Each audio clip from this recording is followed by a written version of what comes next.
On va attendre que ça chauffe.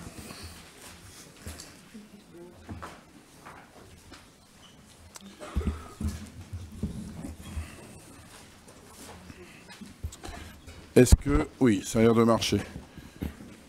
Bien, puisque le micro est dorénavant prêt, tout le monde ayant pris place, ou presque, je vous propose que nous commencions cette séance, mes chers collègues.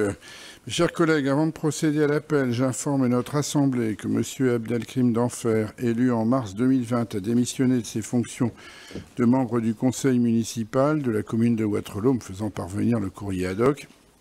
En conséquence, M. Eddy Godeau, voilà, je vous cherchais, mais suivant de la liste plus belle, plus sûre, plus propre, Wattrelos retrouve la flamme, a intégré notre conseil. Je le déclare installé ce jour dans ses fonctions de conseiller municipal et lui souhaite la bienvenue au nom de vous tous. Comme vous pouvez le constater, mes chers collègues, notre assemblée se déroule dans les conditions classiques d'avant la crise sanitaire. Le public est en présentiel et il est le bienvenu. La retransmission sur les réseaux sociaux continue cependant évidemment, bien entendu, d'être assurée, comme nous nous y étions engagés. Voilà, Monsieur le Directeur Général des Services, procédez à l'appel, s'il vous plaît. Monsieur Dominique Barr. Présent. Madame Myriam Nosmet. Présente. Monsieur Sébastien Fitamant. Excusez, procuration Gilbert Charles. Madame Michel Coquel. Excusez, procuration Henri Gadot. Monsieur Henri Gadot. Présent. Monsieur Tariq Meki. Présent. Madame Zora Reifers. Présente. Monsieur Karl Monrabal. Présent. Madame Martine Leblanc. Présent. Monsieur Gilbert Charles. Présent. Madame Myriam Lestienne. Présent. Monsieur Azzedine Taleb Ahmed. Présent. Madame Sylvie Zaidi. Présent. Monsieur Jean-Philippe Dumoulin. Excusez, procuration Jacques Delfosse. Monsieur Jacques Delfosse. Monsieur Guy Noël Lemay. Monsieur Steve de Matos. Présent. Monsieur Benjamin Cailleret. Madame Annie Chantry. Excusez, procuration Myriam de Smet. Madame Emeline Boite. Excusez, procuration Benjamin Cailleret. Monsieur Pascal Lucas. Madame Basma Amam Belaïd. Excusez, procuration Myriam Lestienne. Madame Béatrice Dujardin. Présent. Madame Laurine Lemoine. Présent. Lorraine. C'est ça qu'il fallait dire, je crois. Hein. Voilà. Monsieur Rabat Damanis. Présent. Madame Pamela Guilbert. Présent. Monsieur Steven Marouki. Présent. Madame Catherine Osson. Excusez, procuration Dominique Barr. Madame Océane Lévesque. Présente. Madame Lina Jaffer Chérif. Excusez, procuration Lorraine Lemoine. Monsieur Vézal Kiraz. Madame Laura Delplanque. Devrait arriver. Monsieur Brice Ouettematouba. Même chose. Monsieur Michel Debat. Excusez, procuration Vézal Kiraz. Monsieur Christophe Ritchie. Madame Marjorie Delrue. Monsieur Denis Croigny. Madame Sophie Félix. Alors, je crois qu'elle est excusée, procuration Christophe Ritchie. Monsieur Messaoud Sayani. Excusez, procuration Denis Croigny. Monsieur Jean-François Soyer. Présent. Madame Marjorie Farassi. Monsieur Eddy Godeau. Madame Axel Delannoy. Merci, Monsieur le Directeur Général des Services. Il y a lieu, mes chers collègues, comme à l'accoutumée, de désigner notre secrétaire. Et je vous propose, grande surprise, comme à l'accoutumée, grâce au privilège de l'âge, Madame Océane Lévesque. Pas d'objection, je suppose. Et au moins, sa personne ne vous contestera votre âge, Madame. Donc, voilà, vous êtes désignée secrétaire de ce Conseil. Il y a lieu d'approuver les procès-verbaux du 4 février et du 1er avril 2022. Ils vont été communiqués. Les retours ont lieu avec les services si nécessaire. Il n'y a pas d'observation complémentaire non plus. Donc, je peux les mettre aux voix. Des votes contre, des abstentions. Ils sont donc adoptés. Pour commencer ce Conseil, une nouvelle sympathique. Je vais introduire la rubrique du carnet rose, puisque, mes chers collègues, le 11 juin dernier, j'ai eu la chance de procéder au mariage d'un de nos collègues, Monsieur Benjamin Cailleret, a épousé en juste noces Madame Julie Dordain, qui s'appelle dorénavant Julie Cailleret, et donc Monsieur le conseiller délégué, par ailleurs conseiller départemental, au nom de tout le conseil municipal, je vous renouvelle tous nos vœux de bonheur à tous deux. Vous pouvez l'applaudir.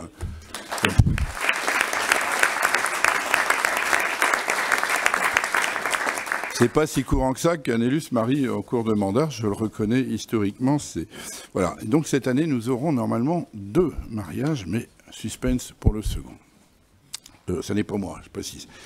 Délibération métropolitaine, pour les quelques informations que je peux vous donner, lors du bureau du 29 avril ont été adoptées 2 délibérations qui concernent Wattrelos, à savoir la B197 qui assure la prise en charge des surcoûts liés à la crise sanitaire Covid-19 pour la réalisation de la section Philippot-Moucron, de la liaison Tourcoing-Beaulieu, qui ont été de 82 125 €, soit un coût global de chantier de 3 294 278.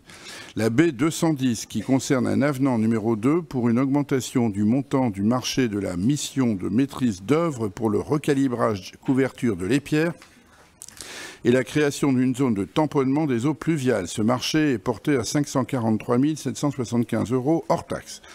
Par ailleurs, lors du Conseil métropolitain du 24 juin, ont été votées 2 délibérations qui sont majeures pour notre ville et son évolution. D'abord, la C166 qui établit le bilan de la concertation préalable du projet de tramway du pôle métropolitain de Lille et sa couronne, je cite l'intitulé de la délibération, qui, en ce qui concerne le tramway Lille-Wattrelos, que nous appelons de nos vœux, estime souhaitable, je cite, d'approfondir les études de faisabilité d'un tramway afin de préciser les fréquentations attendues et les aménagements éventuels selon les différents tracés, en interrogeant l'opportunité d'une liaison transfrontalière, objectif fin 2022. La C208, par ailleurs, qui lance le gros programme d'extension, reconstruction, exploitation et maintenance de la station d'épuration du Grimont-Pont. Il s'agit fondamentalement de moderniser cette station d'épuration pour la rendre conforme aux performances réglementaires dorénavant exigées pour le traitement par temps de pluie. L'opération est conduite via un marché public global de performance, un MPGP, regroupant un volet construction et un volet exploitation-maintenance. C'est un chantier majeur, chers collègues, pour notre métropole, mais aussi pour notre ville, puisqu'il est d'un coût proche de 200 millions d'euros. Je précise par ailleurs que le Conseil métropolitain, lors de cette même séance du 24 juin, a adopté à l'unanimité, c'était la délibération C187, la convention de gestion de site pour une gestion durable du quartier des Villas sur laquelle notre Conseil aura à se prononcer tout à l'heure.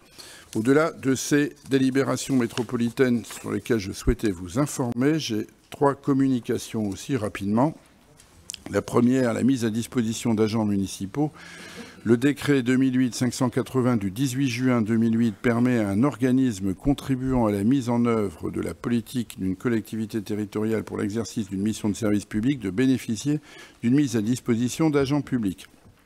Cette mise à disposition donne lieu à remboursement de la rémunération de l'agent. Elle donne lieu à une convention et un arrêté individuel. Le conseil municipal est préalablement informé de cette convention.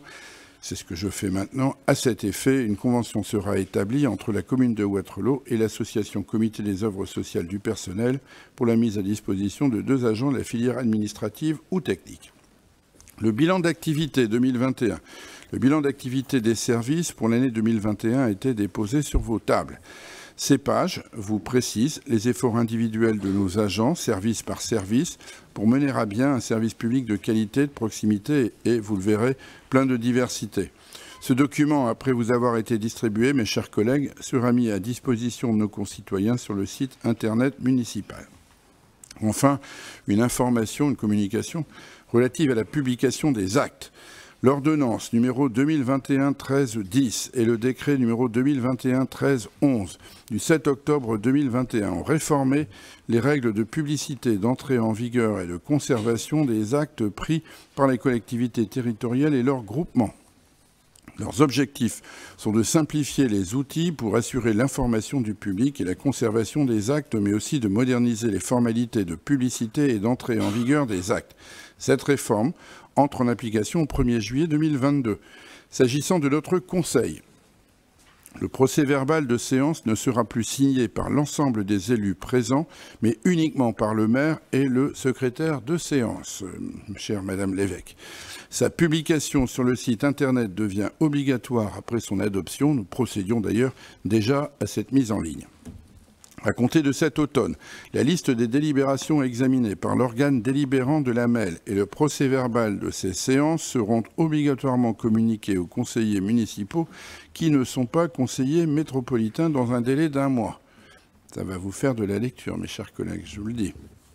Et concernant les actes administratifs réglementaires, leur publication devient obligatoire sur le site internet de la ville en remplacement de l'affichage sur les tableaux extérieurs de la mairie. La plupart de nos arrêtés faisaient déjà l'objet de cette mise en ligne. Voilà pour cette information sur les délibérations métropolitaines et les quelques communications dont je voulais vous faire part.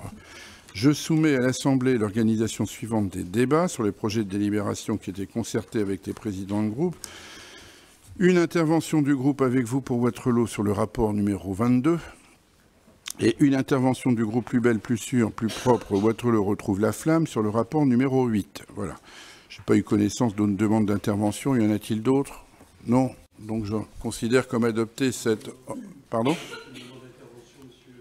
Oui, mais ça n'est pas sur une délibération, donc on la verra à la fin, tout à l'heure, comme ça a été convenu. Disais-je, donc j'ai pas eu connaissance d'autres demandes d'intervention, il n'y en a pas d'autres.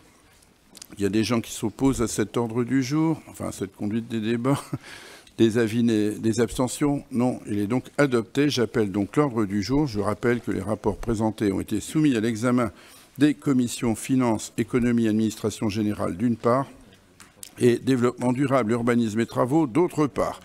On en arrive donc au rapport 1 à 2, qui sont sous mon timbre, et notamment sur le rapport numéro 1, s'agissant du compte administratif. L'ordre du jour appelle la présentation du compte administratif dit du maire pour l'exercice 2021.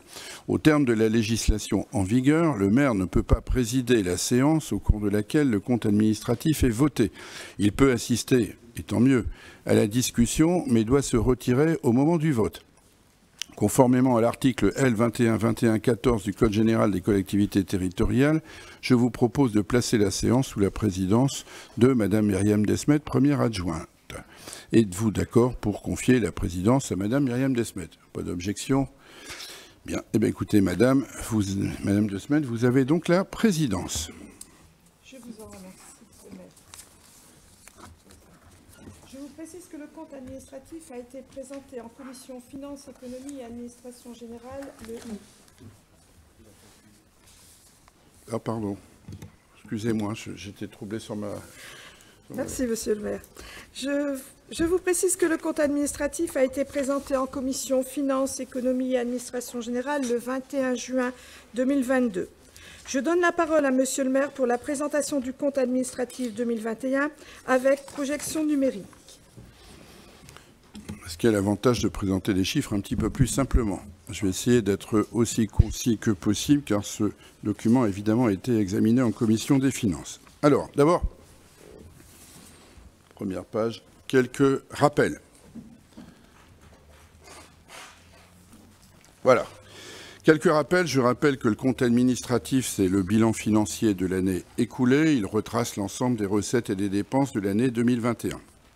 Ces dépenses et recettes de l'année 2021, effectivement réalisées, sont à comparer à celles votées lors du budget primitif 2021, dont je vous rappelle qu'il a été voté le 20 mars 2021, et aux décisions budgétaires modificatives votées en cours d'année. Troisième remarque, le compte administratif qui est tenu par les services municipaux doit être évidemment conforme au compte de gestion qui est tenu par le comptable public, qui est maintenant le SGC de Tourcoing, et je vous indique qu'il est effectivement conforme, ce dont vous ne doutiez pas.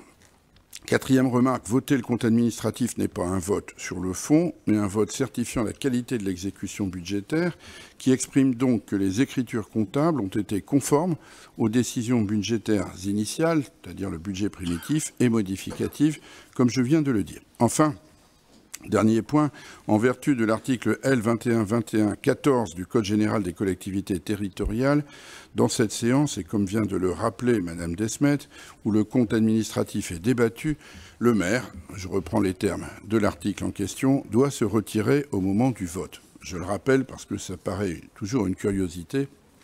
Et comme c'est assez récent que nos débats soient mis sur les réseaux sociaux en direct, peut-être que ceux qui nous observent n'ont pas toujours cette précision. Tous ces rappels étant faits, abordons le compte administratif 2021. Et le résumé, c'est synthétiquement répondre à 3 questions. Le budget 2021 a-t-il été bien exécuté? Le résultat de l'exercice 2021 a-t-il été positif? Et donc, 3e question, la situation financière de la ville s'est-elle confortée? À ces 3 questions, la réponse elle est même oui. Réponse à la première question. Le budget 2021 a été en effet bien exécuté. Après le choc sanitaire de 2020, l'année 2021 aura continué d'être affectée par les conséquences de la crise sanitaire, on le verra sur les recettes. Pourtant, malgré les aléas du quotidien que représente ce contexte, l'exécution budgétaire 2021 a été très satisfaisante. Si on examine les dépenses, les charges générales en prévision devaient être de 7,70 millions, elles ont été de 6,98, soit un taux d'exécution de 90,6%. Les charges de personnel avaient été prévues à 34,91, elles ont été en réalisation de 34,64 millions, soit un taux de réalisation de 99,2. Côté subvention, il était prévu 5,75, 5,63 a été réalisé, soit 97,9%. Côté charges financières, nous avions prévu 1,80 million, c'était 1,78, soit un taux de réalisation de 98,9%. Au total, les dépenses ont été inférieures de 1,28 million d'euros à ce que nous avions prévu au BP et en décision modificative. Côté recettes, les produits et des services, nous avions prévu 2,38, on a réalisé 2,44, soit un taux de réalisation de 102,5%. Côté impôts et fiscalité, était prévu 28,90, a été réalisé 28,70, soit un taux de réalisation de 99,3%.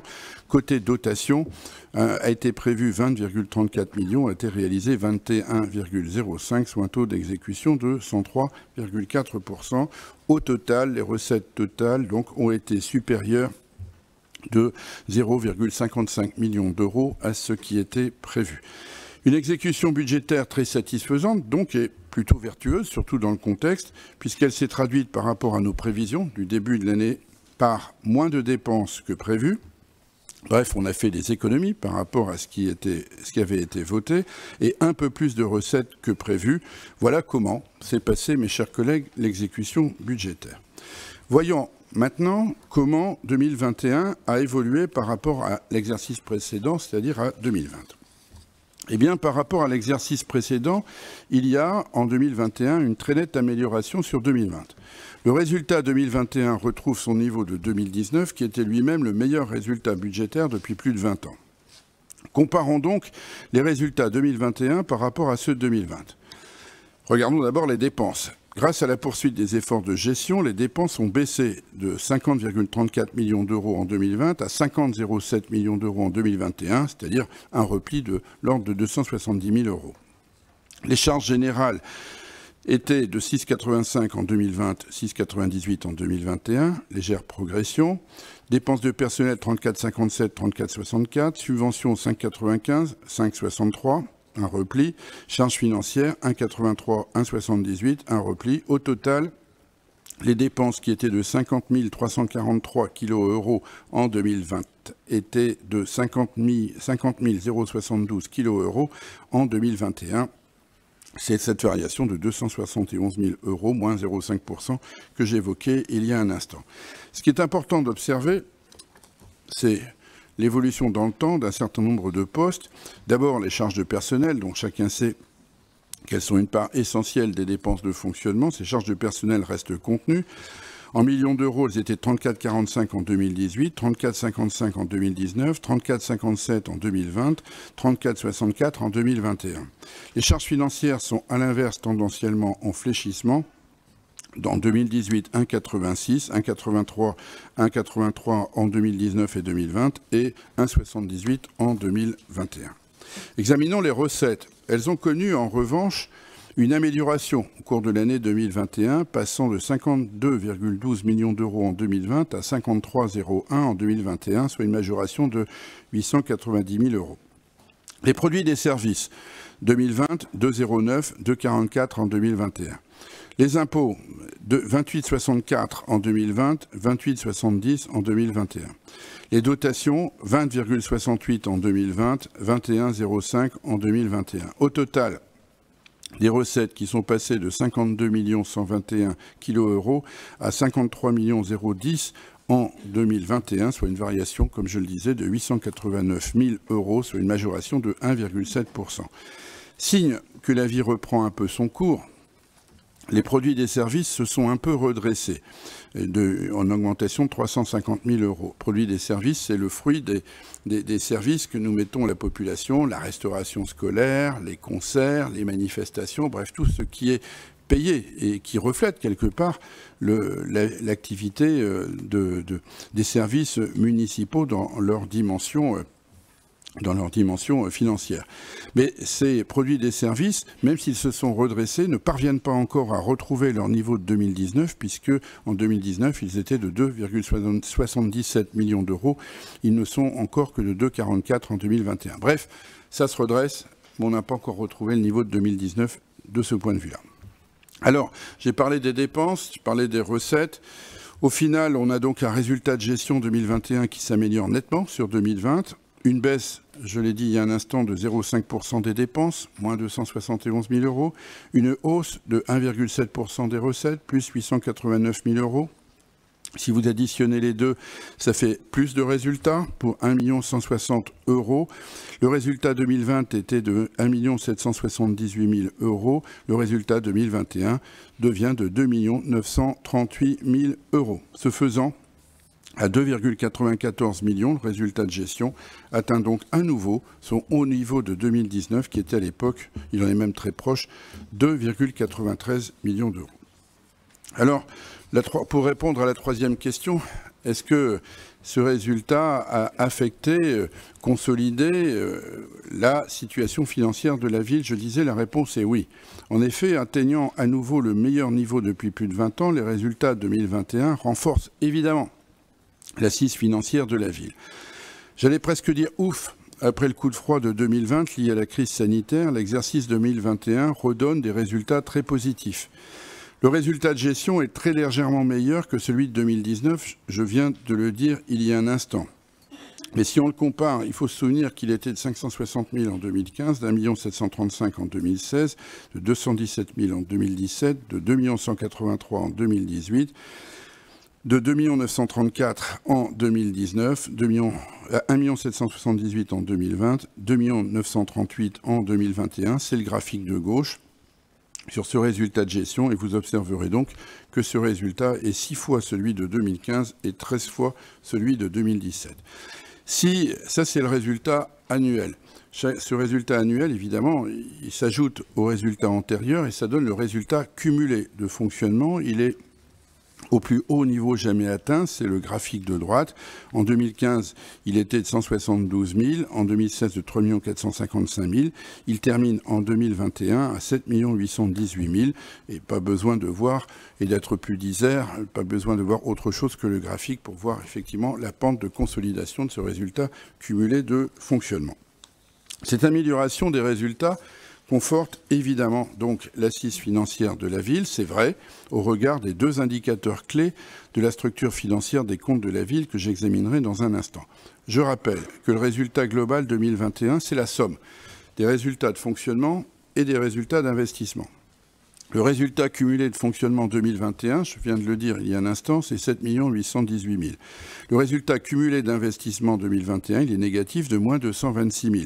Le résultat global, qui est la somme algébrique des deux, c'est donc 7 592 000.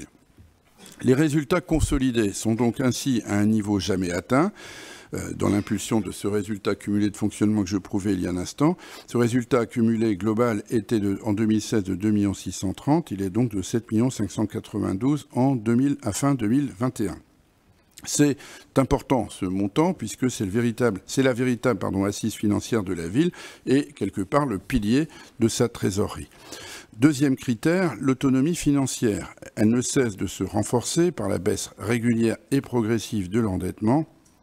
La courbe qui figure sur le graphique de droite, là aussi, se prive de tout commentaire, puisque en 2011, nous étions à 58,5 millions d'euros de dette. Nous sommes passés en 2021 en dessous du seuil de 55 millions, à 54,8 millions au 31 décembre, ce qui est une orientation vertueuse dans ce moment de remontée des taux d'intérêt.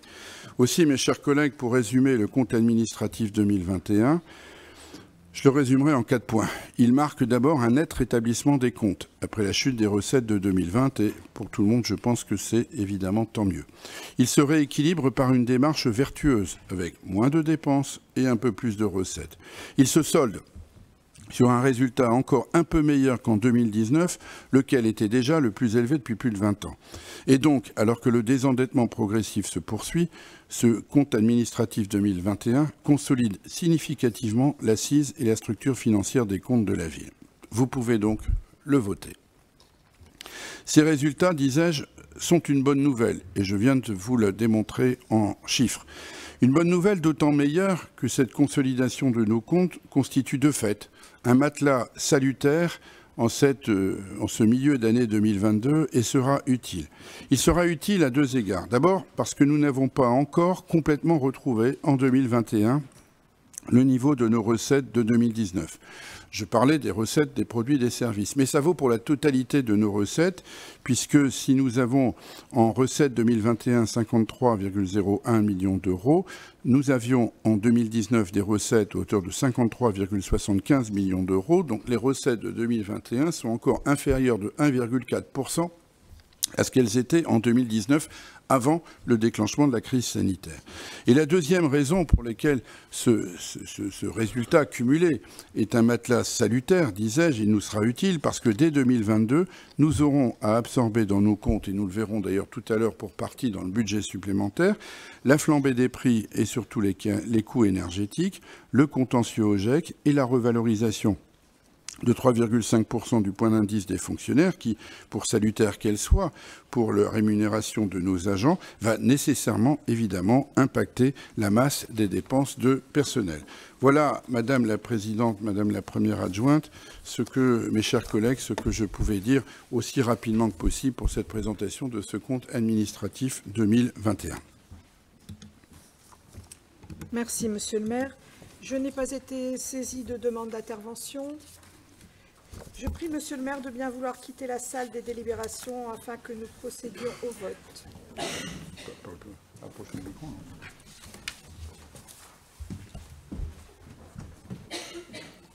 Je mets aux voix le compte administratif 2021. Qui vote contre? Qui s'abstient? Qui vote pour? Je vous remercie. Avant de prier Monsieur le maire de nous rejoindre, permettez-moi de remercier en votre nom à tous l'ensemble des collaborateurs ayant apporté leur aide à l'élaboration et l'exécution du compte administratif, conformément au choix de notre majorité municipale exprimé lors de l'adoption du budget primitif, des décisions modificatives et du budget supplémentaire de l'année 2021. Monsieur le maire.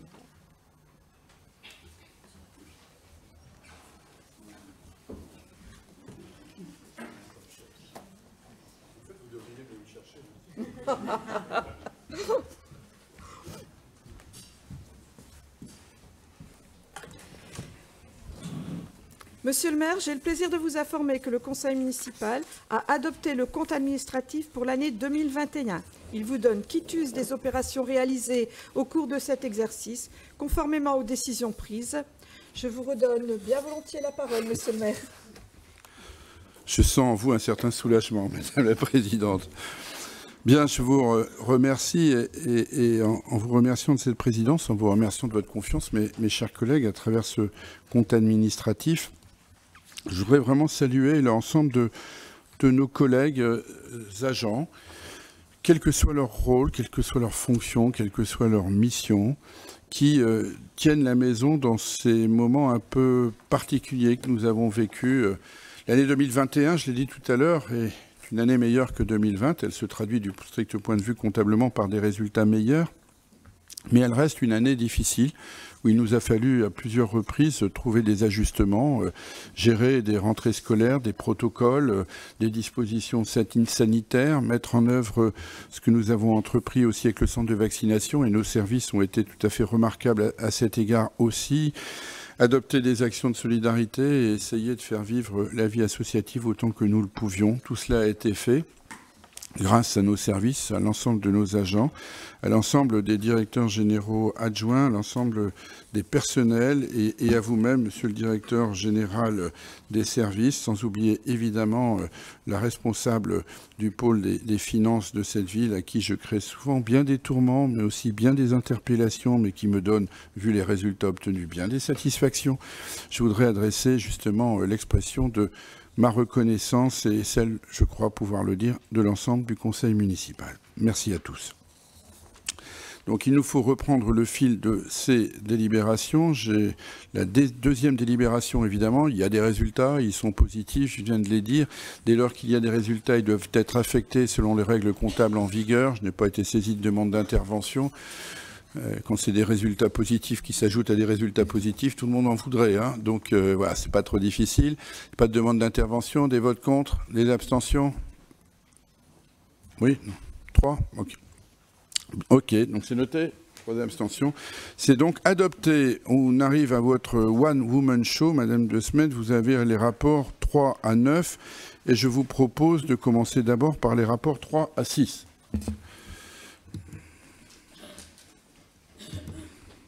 Merci, Monsieur le maire. Alors, les délibérations 3, 4 et 5, 3 délibérations qui émanent de la loi de transformation de la fonction publique de 2019.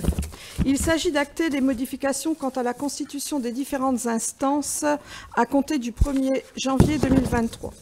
Ces 3 délibérations, je le précise, sont communes à la ville, au CCAS et à la Caisse des écoles. La première délibération, la 3, concerne la création des commissions administratives paritaires qui concernent nos agents fonctionnaires. Après consultation des organisations syndicales le 15 juin, il convient ici d'acter la création de cette instance commune pour chaque groupe A, B, C et d'acter aussi une instance paritaire ainsi que le nombre de représentants au sein de chaque catégorie en fonction des effectifs au 1er janvier 2022. La deuxième délibération, la 4, il s'agit de la création d'une commission consultative paritaire sur le même schéma que la précédente, mais cette fois-ci à destination de nos agents contractuels. La troisième délibération, la création d'un comité social territorial. Il s'agit ici de créer une instance qui, en sorte, va fusionner le CHSCT, c'est-à-dire le comité d'hygiène, de sécurité et des conditions du travail, et le CT, donc le comité technique, en une seule instance. Après échange avec nos représentants syndicaux en CT le 15 juin, il a été convenu de fixer à 6 le nombre de représentants du personnel et à 6 le nombre de représentants de l'administration.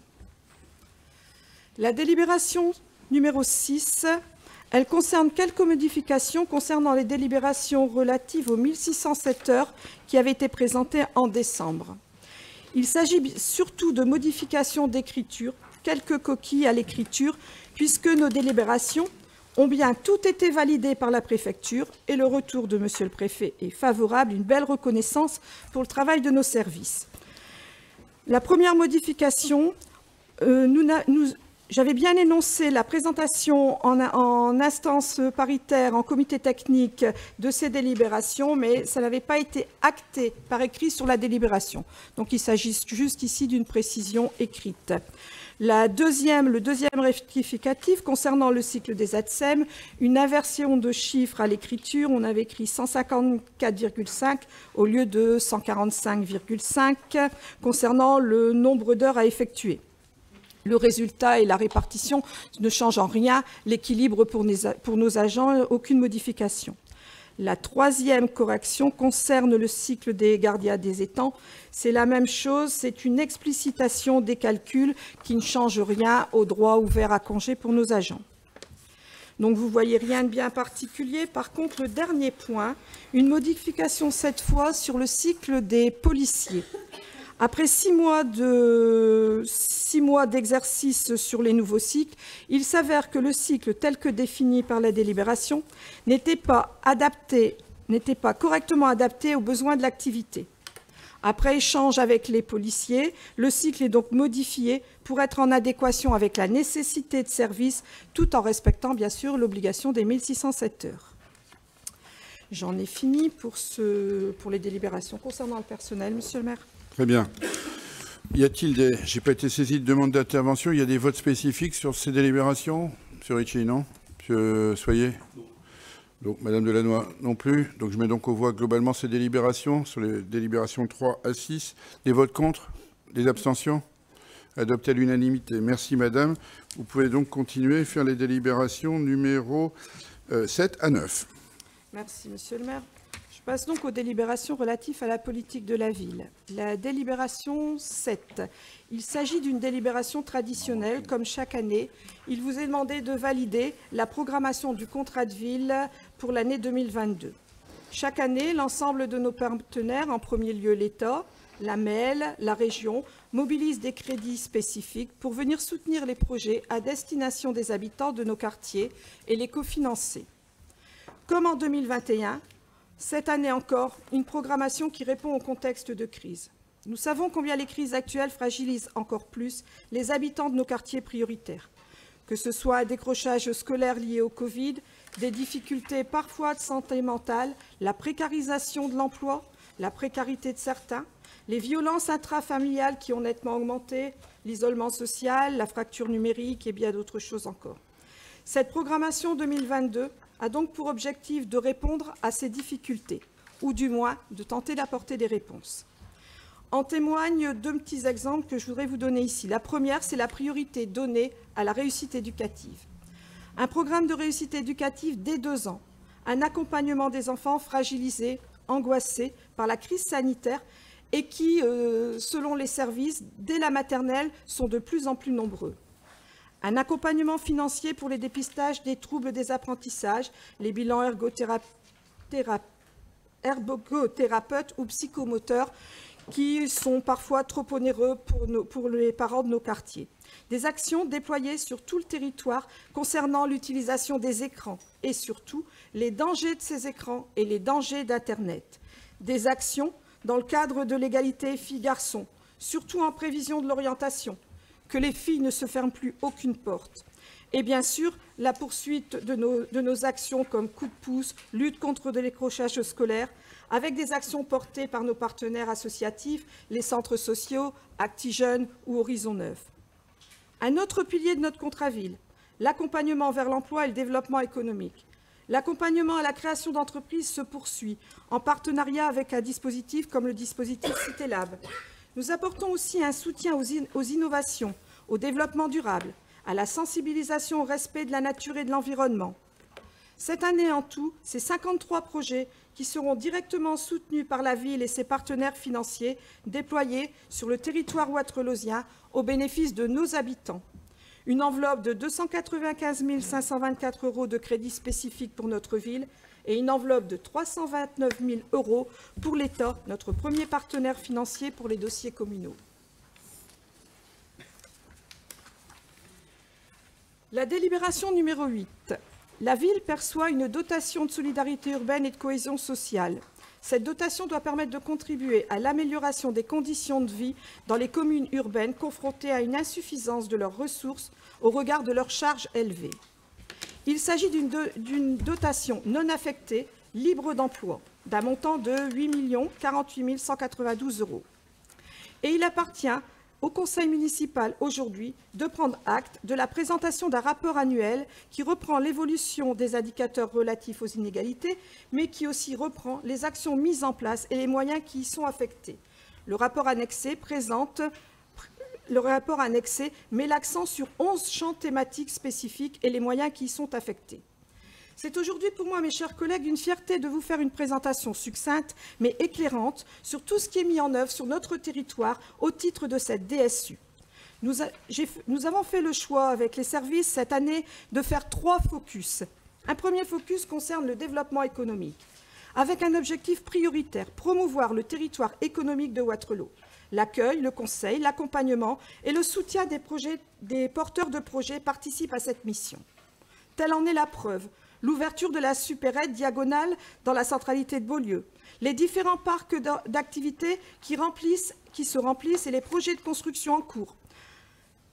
Un village d'activités a vu le jour sur notre territoire avec 240 cellules, la requalification des anciennes friches industrielles, la mutation du site historique de la Redoute avec l'arrivée de l'entreprise Logs, les permis déposés pour le site de la Lénière, 2 villages d'artisans et une plateforme logistique.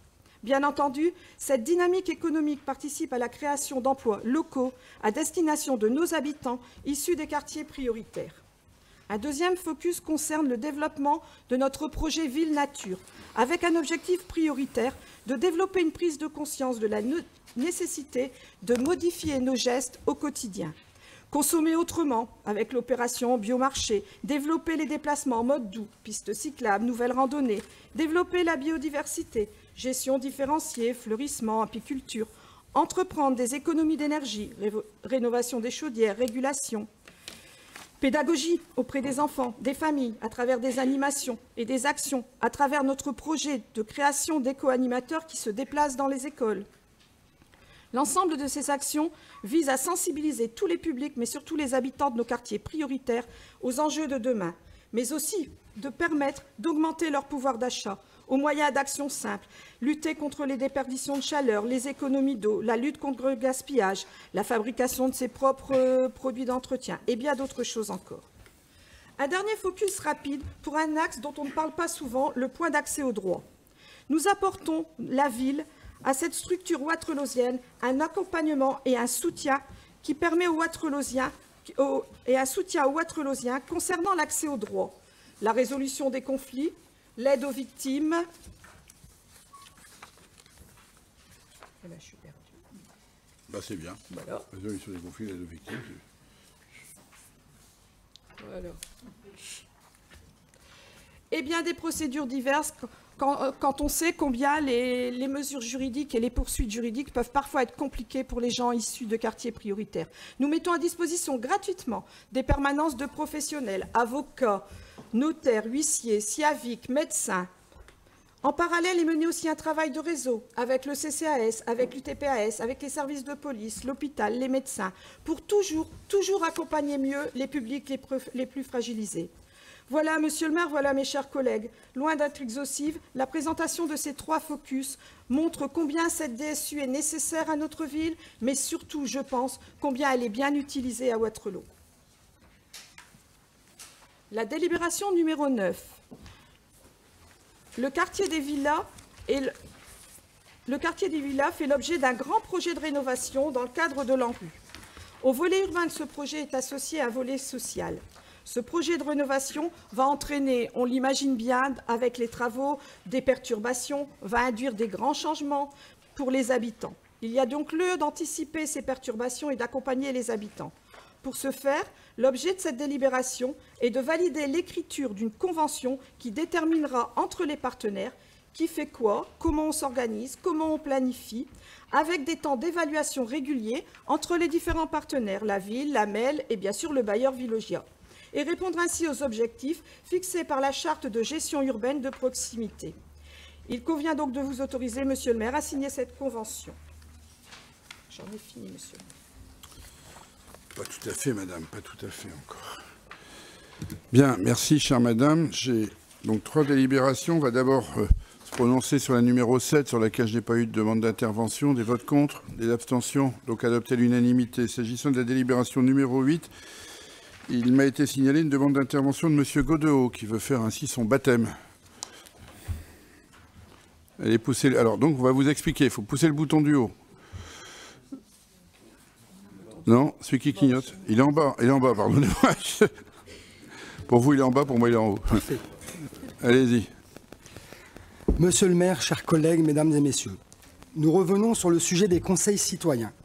Nous vous demandons de les mettre en place comme l'exige la loi de nouvelle géographie prioritaire, dite loi Lamy, du 21 février 2014, dans le cadre de la politique de la ville et des quartiers prioritaires de la ville. En effet, la loi précise en son article 7 qu'un conseil citoyen est mis en place dans chaque quartier prioritaire de la politique de la ville, sur la base d'un diagnostic des pratiques et des initiatives participatives. Le conseil citoyen est composé d'une part d'habitants tirés au sort dans le respect de la parité entre les femmes et les hommes, et d'autre part de représentants des associations et acteurs locaux.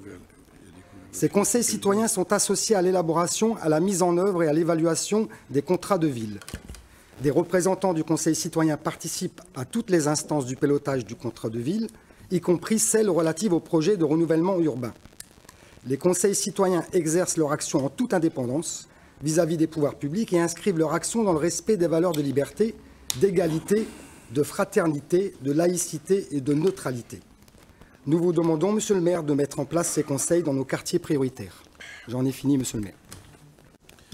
Madame De Smet pour la réponse, s'il vous plaît. Alors là, Monsieur Godeau, votre question me surprend énormément. Énormément. Je pense que vous allez découvrir des choses parce que les conseils citoyens à Wattrelos, il y a longtemps que ça existe et qu'ils ont été installés. Les conseils citoyens ont été labellisés en son temps par Madame Élyséon, qui était préfète à l'égalité des chances lors d'une séance officielle d'installation, présidée ici même par la préfète et Monsieur le maire. Le 18 janvier, Monsieur Godeau, 2017. Voilà. L'association, donc, suite à ça, nous avons donc 2 conseils citoyens, puisque 2 quartiers prioritaires, un sur Beaulieu, un sur les villas. Et ces 2 conseils citoyens ont fait le choix de se regrouper en association. Donc l'association a été créée le 11 septembre 2017. Elle regroupe les 2 conseils citoyens. Effectivement, environ 20 habitants, 12 acteurs associatifs, ça je vous rejoins tout à fait, mais c'est déjà fait. C'est un espace effectivement d'expression des habitants. Et ils sont évidemment associés à un travail de co-construction dans le cadre du contrat de ville. C'est avril, 2 séances où avant de venir vous présenter les actions, on les a présentées au Conseil citoyen.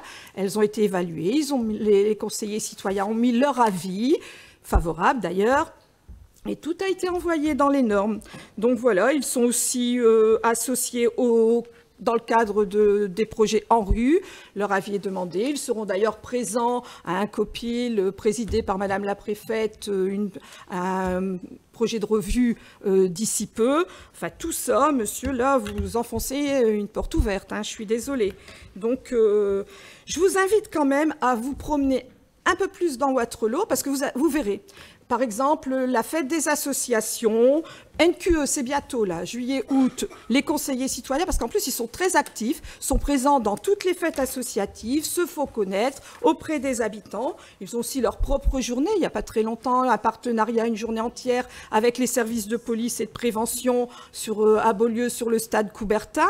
Enfin, bon, voilà, si je devais citer, je prendrais peut-être un peu trop de temps. Mais là, je pense que pour une première intervention, vous avez enfoncé une porte ouverte, monsieur. Ah, ça, c'est la bouteille à moitié vide. On peut voir la bouteille à moitié pleine. Pour une première intervention, elle est déjà satisfaite. Donc, vous êtes déjà nombreux. Oui. Voilà. Bon, on peut aussi positiver les choses, vous voyez. Non, mais voilà, concrètement, ils existent déjà, monsieur. Et même depuis maintenant plus de 5 ans, à tel point d'ailleurs qu'ils se sont fédérés en une association, les 2 se sont regroupés, ce qui est assez pertinent d'ailleurs. L'association doit s'appeler Quartier Citoyen Wattrelos, je pense que c'est comme ça. Bon, QCW. Elle a eu plusieurs présidentes et présidents qui développent un certain nombre d'actions, et dans ma responsabilité de vice-président à la politique de la ville sur la métropole européenne de Lille, je peux vous dire, donc comme l'a dit d'ailleurs Myriam Desmet, que ses représentants ont participé à des réunions avec Madame la préfète à l'égalité des chances et participeront à la revue de projet de quartier en rue 2 sur Wattrelos, c'est-à-dire celui des villas, revue de projet qui devrait avoir lieu dans le courant du mois d'octobre ou novembre au plus tard. Voilà, donc voilà, rassurez, vous pourrez bien dormir ce soir, si ça tenait qu'à ça. Voilà. Voilà, donc je suppose que vous pourrez voter cette délibération numéro... Oui, monsieur.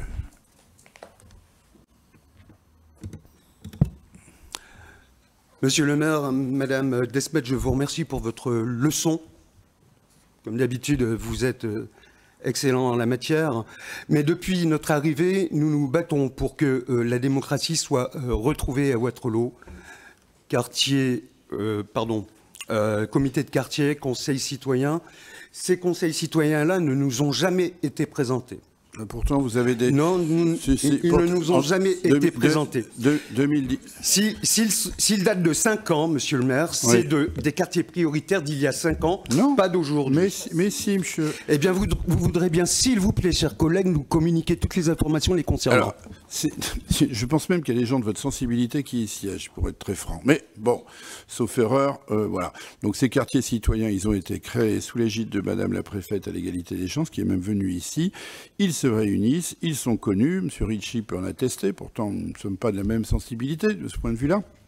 Et donc les oppositions le savent bien. Il y a 2 quartiers prioritaires politiques de la ville issus de la dernière géographie prioritaire, le quartier de Beaulieu dans sa centralité et le quartier des Villas, qui était reconnu, vous le savez, quartier d'intérêt régional lors de la dernière des grandes décisions politiques de la ville sur la géographie prioritaire, c'est-à-dire en fin 2014, puisque depuis le 1er janvier 2015, le quartier des Villas est officiellement quartier en rue 2.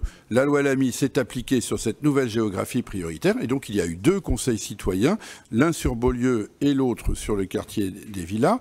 Conseils citoyens qui ont voulu se parler pour échanger les expériences, puisque à Beaulieu, la rénovation urbaine est quasi terminée, puisqu'elle a eu lieu déjà il y a maintenant plus d'une dizaine d'années, et les habitants des villas ont voulu profiter de cette expérience-là. Ce que nous avons trouvé, d'ailleurs, c'est leur autogestion, si je puis dire, plutôt une bonne démarche. Et tant et si bien qu'ils ont même préféré à un moment se regrouper en un seul conseil pour pouvoir échanger encore plus facilement, prendre des initiatives en commun, amener des habitants des villas à venir voir ce qui s'est fait à Beaulieu et amener des habitants de Beaulieu pour aller expliquer à ceux des villas que représente la rénovation urbaine et ce qui peut se faire. Voilà, monsieur, ça existe, c'est une notoriété publique et je suis désolé que ça vous ait échappé, d'autant qu'il me semble que vous habitez pas très loin dorénavant de ce quartier en rue 2 qui est celui des villas. Voilà. Mais donc, ceci étant dit, ça n'est pas une leçon, c'est simplement une information qui vous avait échappé. Il est de bon ton que nous vous la communiquions.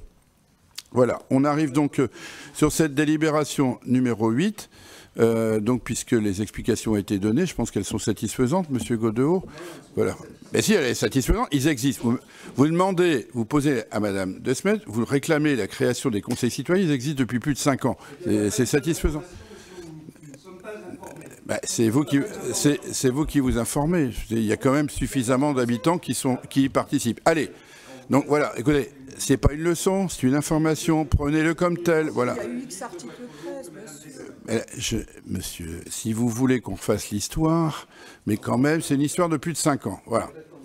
Loi Lamy 2014, les quartiers en rue janvier 2015, en 2016-2017, mise en place des quartiers citoyens, et nous avons des conseils citoyens, on a même d'ailleurs eu plutôt l'assentiment, si ce n'est les félicitations de l'autorité préfectorale, parce que c'est vrai qu'on ne s'est pas précipité à les mettre en place. Et là où ils ont été mis en place de manière précipitée, ils ont auto-disparu, si je puis dire, assez spontanément. Les nôtres continuent de fonctionner. Certes, ils ont eu des hauts, ils ont eu des bas. Comme dans toute association, il y en a qui vont, qui viennent. Surtout lorsqu'on est sur un projet de rénovation urbaine, il y a des gens qui déménagent, qui bougent. Mais ça continue d'exister, et ce quartier citoyen, d'ailleurs, avec des représentants du centre social de Beaulieu, échange assez courtoisement, d'ailleurs, avec les habitants du quartier des Villas, et comme l'a dit Madame de Semaine, prennent des initiatives en commun. Ceci étant dit, voilà, je mets donc aux voix la délibération numéro 8, sur l'affectation de la dotation de solidarité urbaine, ce que tout le monde, je pense, apprécie, puisque c'est quelque chose qui est une ressource supplémentaire. Il y a des votes contre, Monsieur Ricci? Des abstentions? Monsieur Soyer, vote contre, abstention. Madame Delannoy non plus. C'est donc adopté à l'unanimité. Délibération numéro 9, je n'ai pas de demande d'intervention. Des votes contre, des abstentions, adopté à l'unanimité. Merci. On arrive donc à la délibération numéro 10, légitimement. C'est Monsieur Fitaman qui était absent exceptionnellement et c'est donc Madame Lestienne qui va présenter sa délibération. Merci, Monsieur le maire. Donc, délibération qui concerne le renouvellement de l'adhésion au dispositif métropolitain de valorisation des certificats d'économie d'énergie. La convention de prestation de services pour l'adhésion de la commune au dispositif métropolitain de valorisation des CEE a pris fin au 31 décembre 2021. Compte tenu de la volonté de la ville de bénéficier de l'appui et des outils de l'AMEL pour valoriser ces CEE, et ce, en complément des fonds de concours, il y a lieu de renouveler notre adhésion à ce dispositif. Sur la période de la convention, la MEL s'engage à réaliser à minima 2 dépôts de demande de certification auprès du pôle national des CEE aux dates suivantes, 15 juillet 2022 et 15 juin 2023. La complexité et les contraintes imposées pour l'obtention de CEE pour chaque commune a incité la métropole européenne de Lille à proposer aux communes volontaires du territoire de se regrouper afin de mutualiser la valorisation des économies d'énergie. Ainsi, par délibération en date du 27 mars 2019, la commune a adhéré à ce dispositif et signé la convention de prestation de services mutualisés. Le prestataire retenu dans la précédente convention était la société Sonergia. Le prix de vente du mégawatt CUMAC, donc cumulé actualisé, généré était de 5,9 € et les frais de gestion reversés à la MEL avaient été fixés à 0,6 par mégawatt CUMAC généré. Au terme d'un appel à manifestation d'intérêt, la MEL a conclu cette fois un contrat de vente des CEE avec la société OF2E du groupe Letton pour les CEE valorisés entre le 1er janvier 2022 et le 31 décembre 2023. L'offre de prix négociée est garantie et cette fois de 6,8 MW CUMAC minimum. Les membres du regroupement percevront une recette nette minimum déduite des frais de gestion de 6,47 € par mégawatt CUMAC généré. L'objectif de cette délibération est de renouveler cette adhésion au dispositif métropolitain de valorisation des CEE afin de pouvoir bénéficier du prochain dépôt par la MEL des demandes de certification auprès du pôle national des CEE dès juillet prochain. À cet effet, l'administration municipale propose donc au conseil municipal de renouveler l'adhésion de la commune au dispositif métropolitain de valorisation des certificats d'économie d'énergie, d'autoriser Monsieur le maire à signer avec la métropole européenne de Lille la convention de prestation de services mutualisés et ses avenants à venir, d'autoriser la commune à percevoir la recette de la revente de ces certificats et à rembourser les frais de gestion afférents dans le cadre du regroupement. J'ai terminé, Monsieur le maire. Merci, madame. Je n'ai pas été saisi de demande d'intervention. C'est une recette à aller chercher et ça va dans le bon sens. Ça va dans le sens du développement durable. Donc, je pense qu'on est tous favorables. Des votes contre, des abstentions, adopté à l'unanimité. Merci. Madame Reifers, vous avez les délibérations 11 à 15 et il en est quelques remarquables.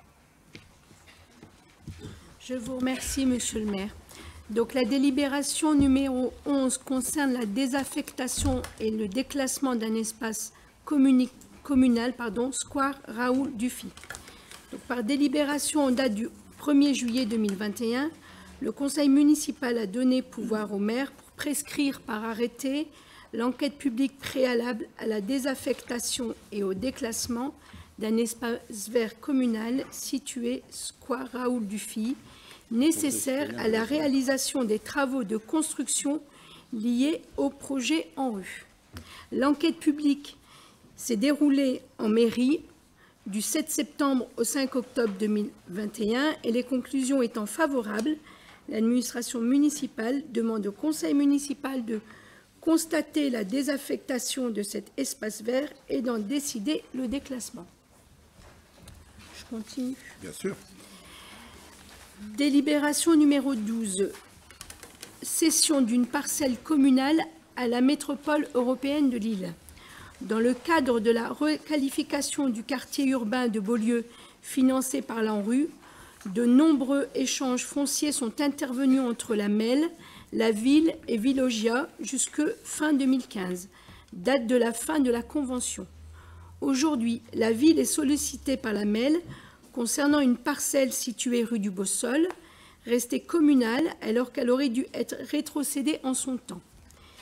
Celle-ci propose que la cession de ce bien se fasse à titre gracieux, car il s'agit d'un transfert de responsabilité et d'entretien de la voirie, compétence qui lui est dévolue.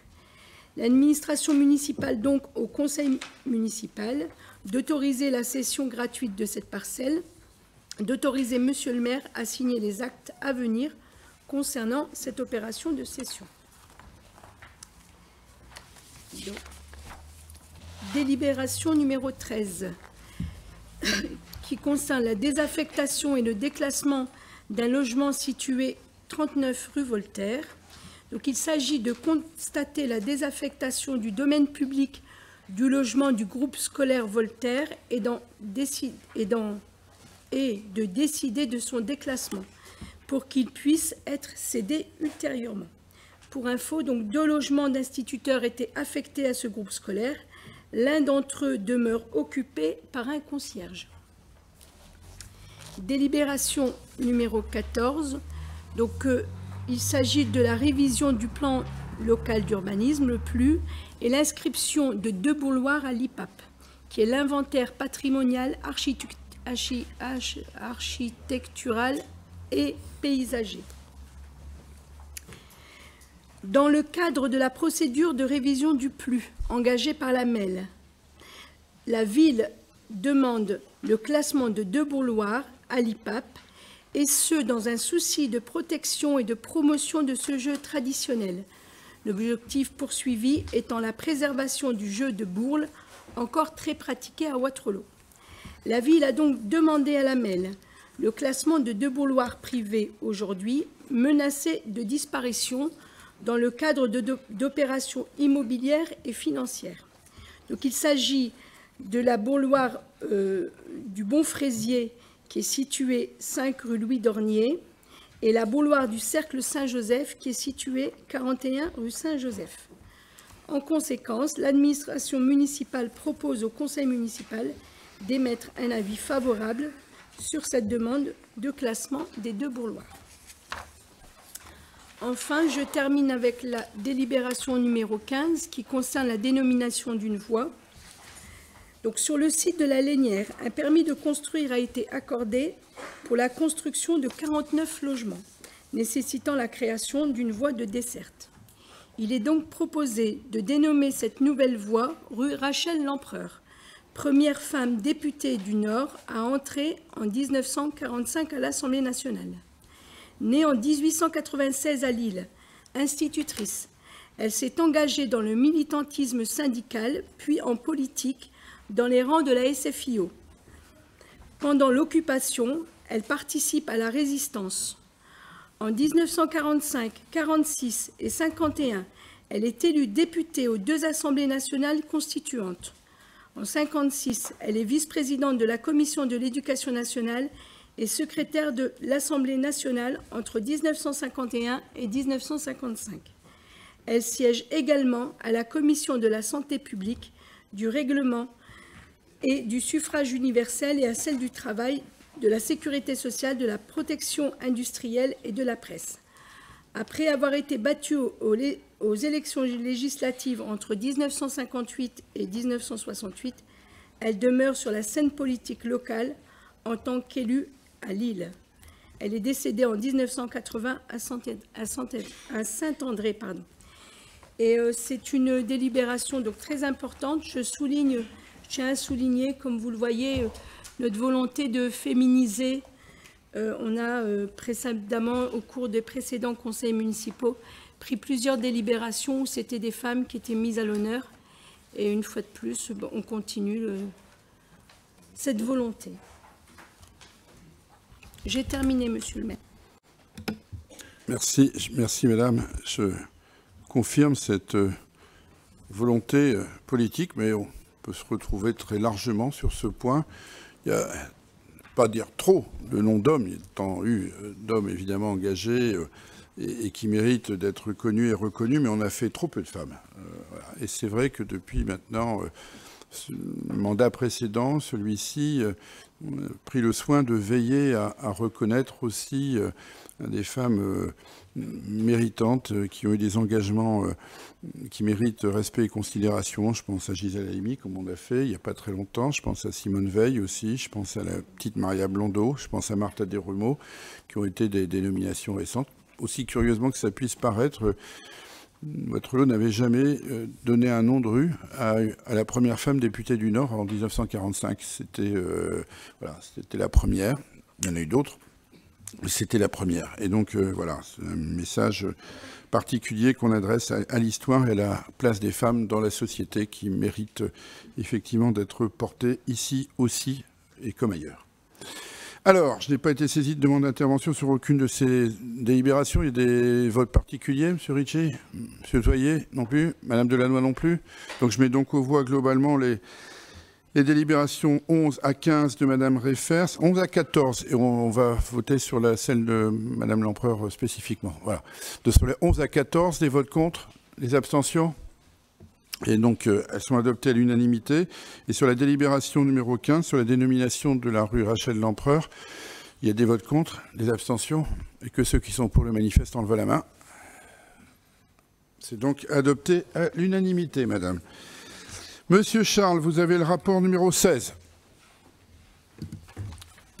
Je vous remercie, monsieur le maire.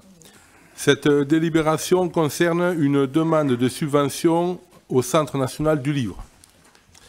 Dans le cadre du plan de relance de 2022, le Centre national du livre propose une aide exceptionnelle à l'achat de livres imprimés pour accompagner la reprise d'activité des librairies indépendantes et renforcer les fonds disponibles dans les bibliothèques. Certaines conditions sont demandées pour l'éligibilité du projet. Le budget prévu alloué aux imprimés en 2022 doit être, par exemple, supérieur à celui de 2021, ce qui est le cas chez nous. Le montant de cette aide est susceptible d'être compris entre 22,5% et 25% du montant du budget alloué aux imprimés, c'est-à-dire à peu près 8 000 €. L'administration municipale propose donc au conseil municipal d'autoriser M. le maire à solliciter cette subvention exceptionnelle auprès du Centre national du livre, d'autoriser M. le maire à signer les arrêtés, conventions et tout autre document lié à la subvention à venir. J'en ai terminé, M. le maire. Si le Conseil me donne l'autorisation de signer, je signerai, M. Charles, soyez certain. Attendez, il ne l'a pas voté. Je n'ai pas été saisi de demande d'intervention. Il y a des votes contre, des abstentions pour aller chercher des sous. Donc on y va. Donc c'est voté à l'unanimité. Merci. Madame Lestienne, vous avez votre propre rapport, le numéro 17. Merci, monsieur le maire.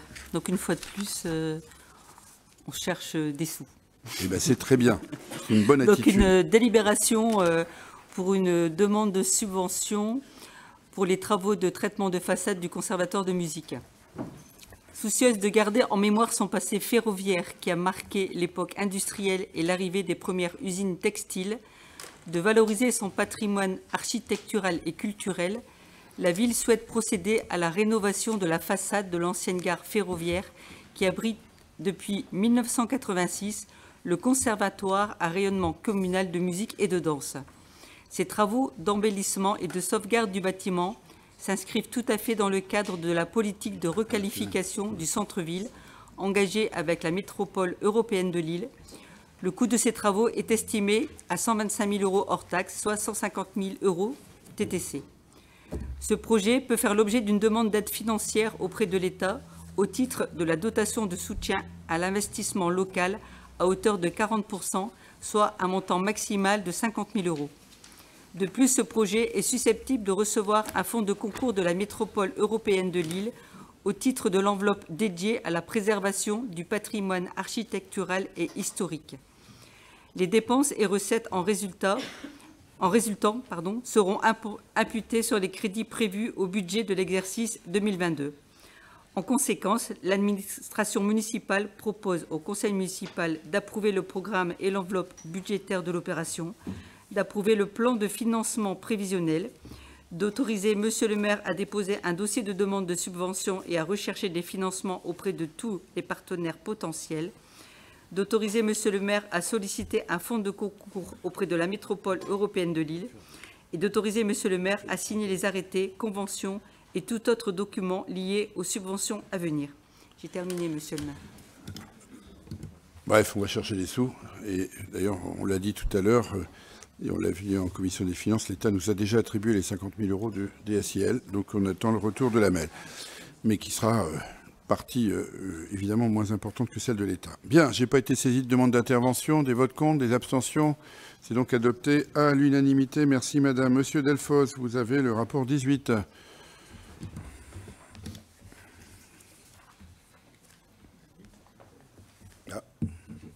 Allez, poussez le bouton. Voilà. Merci, Monsieur le maire. Convention de partenariat entre la ville, l'OMS et les associations sportives. La charte de partenariat qui régule les relations entre la ville, l'OMS et les clubs sportifs de la ville n'a pas connu de mise à jour depuis 1996. La version en vigueur contient de fait certaines dispositions qui ne sont plus en cours. Elle doit donc connaître une actualisation pour correspondre au fonctionnement de la vie sportive waterloosienne. Le projet de convention de partenariat qui est proposé repose sur deux piliers. D'un côté, sur le fond, il confirme le socle déjà établi d'un travail commun autour de la mise à disposition gratuite des installations sportives, du subventionnement des clubs ou encore de la participation au coût des licences des jeunes. D'un autre, sur la forme, il présente désormais thème par thème les engagements de chacun des signataires, qu'il s'agisse de la ville, de l'OMS ou des assos, pour une meilleure lisibilité des actions respectives. Dans l'esprit de concertation qu'il engage, le projet de convention de partenariat qui est joint à cette délibération a été validé par le comité directeur de l'OMS. Par conséquent, l'administration municipale propose au Conseil d'autoriser Monsieur le maire à signer la mise à jour de la convention. J'en ai terminé, Monsieur le maire. Ok, je n'ai pas été saisi de demande d'intervention. Je suppose qu'il y a pas d'avis contraire, pas d'abstention non plus. C'est donc adopté à l'unanimité. On en arrive au rapport de Madame Chantry, la 19, que je vais présenter en ces lieux et places. Il s'agit de la révision annuelle de la participation financière de la ville aux dépenses de fonctionnement des écoles sous contrat d'association pour le prochain millésime, si je puis dire. Nous proposons 917 € pour les élèves des classes maternelles, 577 pour les élèves de classes élémentaires. Je rappelle que sur l'année précédente, c'était 911 pour les maternelles et 551 € pour les élémentaires. Et pour ceux qui voudraient aussi se remettre en mémoire les évolutions dans le temps, je rappelle que le forfait pour les écoles maternelles était de 425 € en 2007, de 717 € en 2014 et que nous le portons donc à 917 € sur cette année scolaire. Il était pour les écoles élémentaires de 466 en 2007, de 500 € en 2014 et de 577 € pour ce millésime, comme je viens de le dire. Voilà. Je précise aussi que ces chiffres ont été déterminés selon l'algorithme de calcul que nous utilisons, qui lui-même est calqué sur l'algorithme de calcul préfectoral, comme je l'ai expliqué en commission des finances. Voilà. Je n'ai pas été saisi de demande d'intervention sur cette délibération. Il y a des votes contre, des abstentions. C'est donc adopté à l'unanimité. Merci, mes chers collègues. Madame Dujardin, vous avez les 20 à 21. Attendez, démarrez pas avant que j'ai poussé le bouton. Voilà. Merci. Il y en a qui sont rapides. Là, vous pouvez y aller, c'est bon. Ouais. Cette délibération concerne l'indemnisation de la société Mandon suite à la Covid-19. La société Mandon a été impactée par la crise Covid. Donc sa redevance a baissé fortement lors des confinements successifs.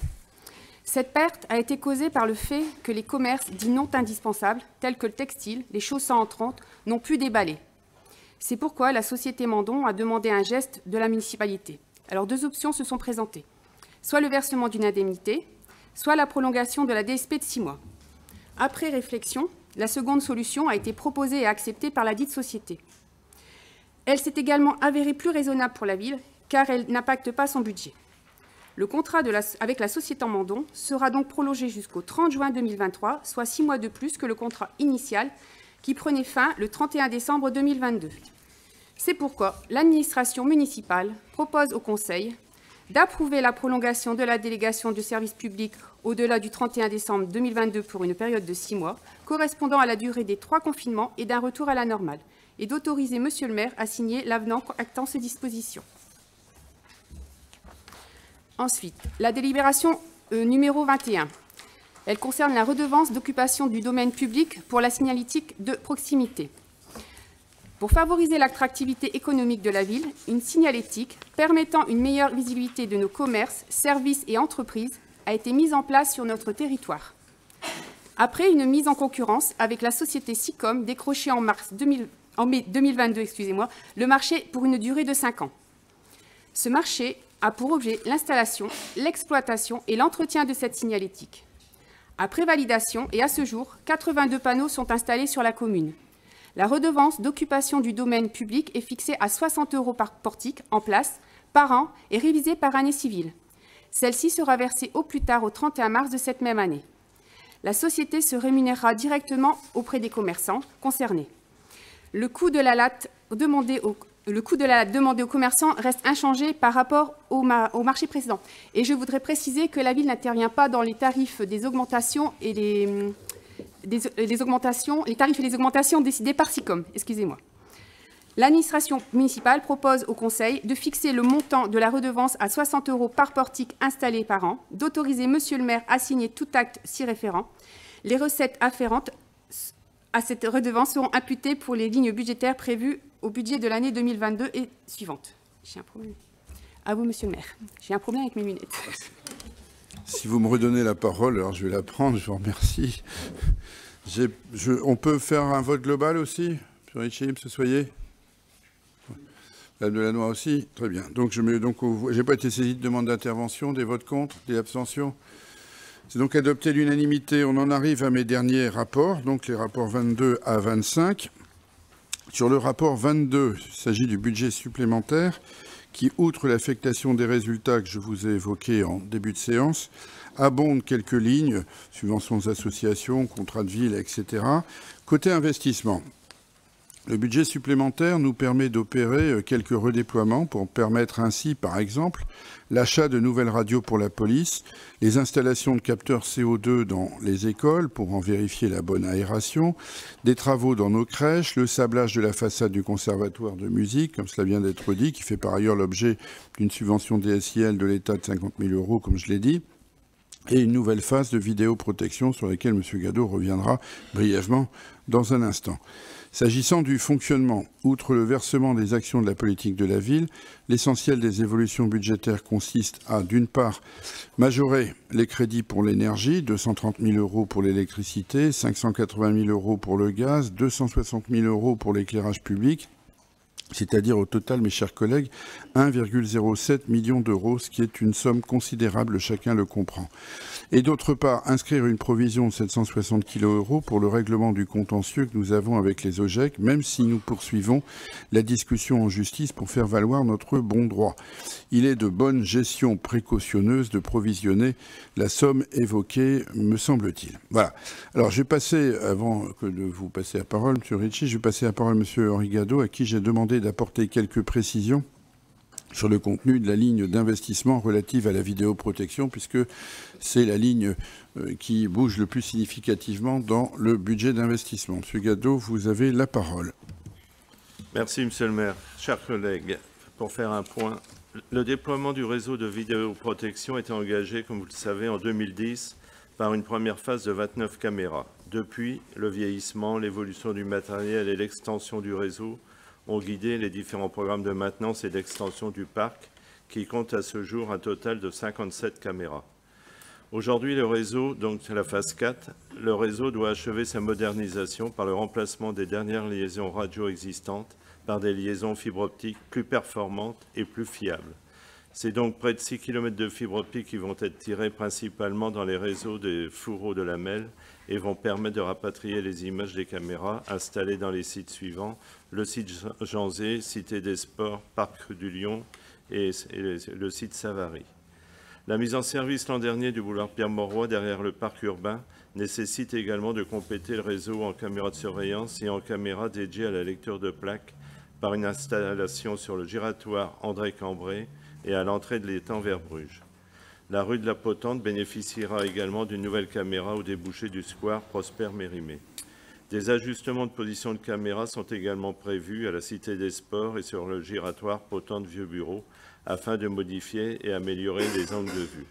Enfin, au regard des nombreuses requêtes demandées par la police nationale, la gendarmerie, les douanes et des longues et fastidieuses recherches parmi les images stockées au centre de surveillance urbain L'évolution de la technique d'analyse des images permet de se doter d'un outil d'analyse capable d'extraire les faits marquants et ainsi d'optimiser le travail des opérateurs. Voilà ce qui constitue l'essentiel du budget de 154 000 € présenté aujourd'hui, dans le cadre du budget supplémentaire, qui, pour des raisons d'études et de préparation, n'a pas pu être formulé lors du budget primitif. J'en ai terminé, Monsieur le maire. Très bien, merci de cet ajout. Allez, M. Ricci, vous vouliez intervenir, donc je vous passe la parole. Monsieur le maire, chers collègues, le moins qu'on puisse dire, c'est que ce budget supplémentaire n'est franchement pas porteur d'espoir et d'optimisme, et donc pas à la hauteur du moment.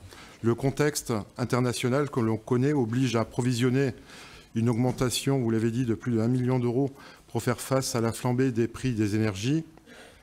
Il est fort dommage que nos bâtiments et écoles énergivores n'aient pas fait l'objet des investissements nécessaires lors de vos précédents mandats, ce qui aurait permis à notre ville d'envisager plus sereinement cette hausse de prix.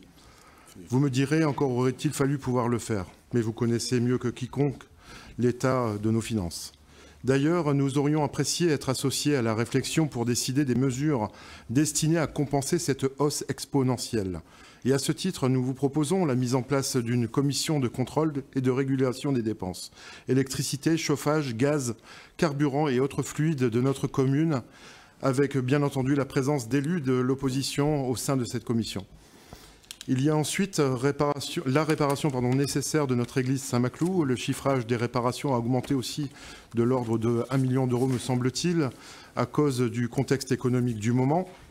M'avez-vous expliqué lors de la commission des finances. Donc, une réouverture qui sera sans doute encore retardée en jugé par les 200 000 € qui ont été retirés de ce budget, pour cette année en tout cas. Il y a aussi les charges de personnel qui passent de 34 259 500 sur le BS 2021 à 34 884 000 € sur celui-ci. L'État vient d'annoncer l'augmentation du point d'indice de 3,5 % et selon nous, la masse salariale sera plus importante que les chiffres que vous annoncez. C'est sûr. C'est évidemment une bonne nouvelle pour les fonctionnaires, mais c'est aussi la première dépense de la ville que nous devons absolument maîtriser. Les embauches doivent se limiter aux stricts besoins spécifiques de notre ville, doivent donc être utiles et servir uniquement l'intérêt général. Que dire aussi de cette provision de 760 000 € inscrite à destination des écoles sous contrat? Le tribunal administratif a jugé que la ville n'a pas versé la bonne somme due à ces écoles pendant 3 ans, après avoir nommé un expert comptable, ce que vous semblez contester. Nous avons noté la volonté de la ville de faire appel de cette décision et nous attendrons donc la décision finale pour en tirer toutes les conclusions. Ce feuilleton, dont la presse s'est largement fait écho par le passé, ressemble cependant au mieux à une erreur de gestion et au pire à une mauvaise stratégie pour permettre à la ville de boucler son budget en refusant de payer ce qui semble être dû si cela s'avérerait exact. L'atterrissage risque d'être douloureux pour les finances de la commune. Quant aux recettes de fonctionnement, elles passent de 57 317 101 € à 59 114 948, soit une augmentation de 1,8 million d'euros, toujours par rapport au BS 2021. Une augmentation conséquente qui, nous l'espérons, suffira au bon fonctionnement de notre ville. Pour terminer, un mot tout de même sur la dernière campagne présidentielle. Nous connaissons tous votre admiration pour le président de la République ainsi que pour son programme. Vous avez d'ailleurs pris la plume et écrit aux Ouattrolosiens pour leur demander de faire barrage à l'extrême droite. Vous ne l'avez pas été entendu. Pire, notre ville a voté majoritairement, et j'ajouterai malheureusement, pour Marine Le Pen, vous qui, à longueur d'élection, expliquez être le seul barrage de l'extrême droite. Lors de la dernière campagne législative, vous avez à nouveau récidivé pour venir au secours de Madame Hausson, après une campagne somme toute désastreuse. J'ai vraiment besoin de vous, avez-vous écrit. À nouveau, vous n'avez pas été entendu. Pire, notre ville a connu le pire scénario possible. Votre candidate est arrivée en 3e position, loin derrière l'extrême droite. Je terminerai mon propos en vous rappelant que ce dont les Ouattrolosiens ont vraiment besoin, c'est une gestion financière plus saine, d'un abaissement drastique de la dette, d'une action plus sociale envers les plus fragiles qui viennent d'être privés de la seule épicerie solidaire de notre commune pour un déficit de 5 000 €. À ce propos, pouvez-vous d'ailleurs nous indiquer ce que sont devenus les centaines de bénéficiaires de ce dispositif ? Les Ouattrolosiens et Ouattrolosiennes demandent également d'être plus écoutés, plus respectés et davantage entendus, et pas uniquement en période électorale. J'en ai terminé, Monsieur le maire. Oui, bon, j'ai un peu l'impression que vous avez pris des tas de choses, vous avez tout mis, essayé de tout... Alors, la partie électorale n'a rien à voir avec la gestion municipale et le budget supplémentaire, vous me l'accorderez volontiers. Donc, je n'ai pas à en faire état de tout cela, simplement revenir sur les deux choses essentielles de ce que vous avez dit qui sont en lien avec la configuration budgétaire de cet exercice et avec la préparation de ce budget supplémentaire. Gestion financière, elle est solide, l'assise est solide, je l'ai prouvé tout à l'heure. Bon, à la fois que ce soit le résultat de fonctionnement, le résultat cumulé de fonctionnement, et la gestion de notre trésorerie. À ce jour, d'ailleurs, nous n'avons levé aucun euro d'emprunt sur l'année. Et s'il n'était besoin de le faire pour financer les investissements sur la fin de l'année, nous ne le ferions pas. Donc l'assise financière est bonne. Il n'y a pas de problématique de gestion de cette ville sur strict plan financier. Et j'en ai donné les indicateurs à la fois de résultats et de désendettement au regard de ce que sont les deux critères classiques d'une bonne gestion financière. Reste deux choses. Une chose... à laquelle je souscris, qui est la nouvelle problématique énergétique telle qu'elle se pose. Elle se pose aux Français, elle se pose aussi aux collectivités locales. Et si vous regardez, vous voyez, j'étais dans les Échos, c'était la semaine dernière, on voit les villes courent après les économies face à la flambée des prix de l'énergie. Les communes prises à leur tour dans le piège de l'inflation. Les hausses des barèmes en ce qui concerne le gaz et l'électricité, j'en ai donné les indications tout à l'heure. Et donc voilà, c'est 1 million qu'il nous faut dégager. Ça ne veut pas dire qu'on va les dépenser, j'y reviendrai dans un instant, mais ça veut dire qu'il faut qu'on les inscrive, parce que c'est notre responsabilité de les inscrire budgétairement. Et c'est pour cela que je disais tout à l'heure que l'excédent que nous avons dégagé à la fois sur l'exercice 2021 en rétablissant les comptes après le petit coup de froid de 2020, mais on n'a pas été les seuls, et cet excédent cumulés, je veux dire, au regard de ce qu'étaient les résultats des années antérieures, nous permettent d'absorber cela. Mais ça n'empêche pas que cette question ne nous interpelle pas. Cette question nous interpelle, vous comme nous, évidemment, puisque l'observation que j'ai faite, et c'est sous la responsabilité première, bien sûr, de Sébastien Fitaman, dans la préoccupation ville-nature, mais aussi de l'ensemble des adjoints dans leur domaine, c'est d'essayer de se dire, voilà, on a inscrit les sommes nécessaires liées à la révision des barèmes tels qu'ils nous ont été signifiés. Ça ne veut pas dire qu'on doit les dépenser, il faut mettre en œuvre des actions qui nous permettront d'assurer la modération de ces dépenses d'énergie jusqu'à la fin de l'année, en tout cas sur les années antérieures.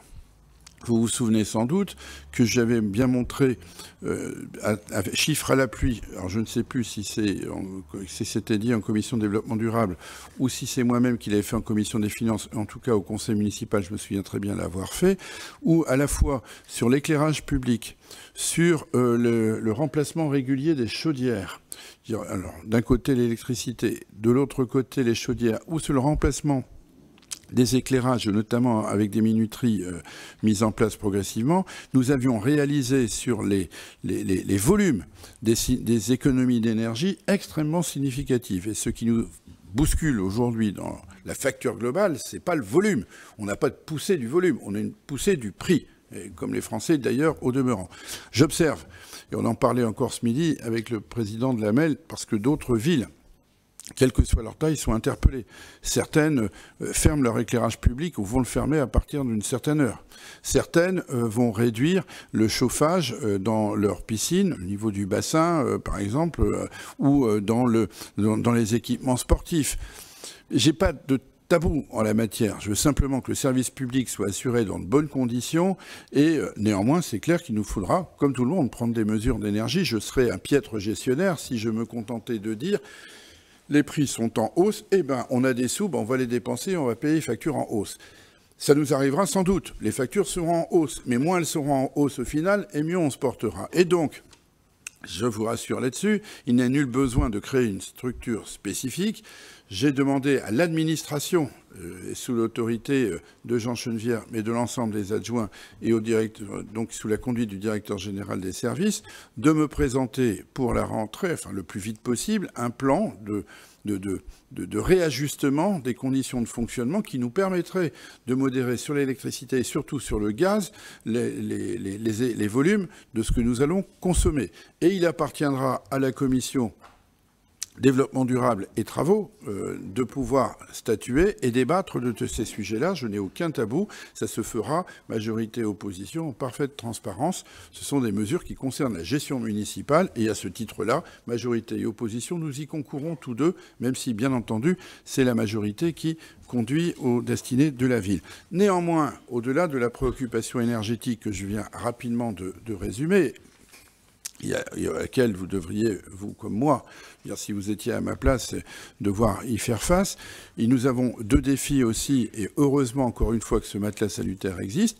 Le contentieux OGEC, contrairement à ce que vous dites, et vous connaissez plus la réalité des choses, je ne vais pas le reprendre dans le détail, mais ce contentieux a été monté de toutes pièces. Je dénie effectivement les conclusions de l'expert comptable, qui a travaillé dans une logique d'expertise privée, et en reprenant d'ailleurs 2 fois des sommes qui ont été comptabilisées, donc je dénie le chiffre auquel on aboutit. Je veux dire, on aboutit à un chiffre sur ces années-là qui est sans commune mesure avec la réalité des faits. La position de la ville, sauf à admettre que les fonctionnaires étaient incompétents, parce que tout cela n'a rien de politique, c'est strictement purement financier.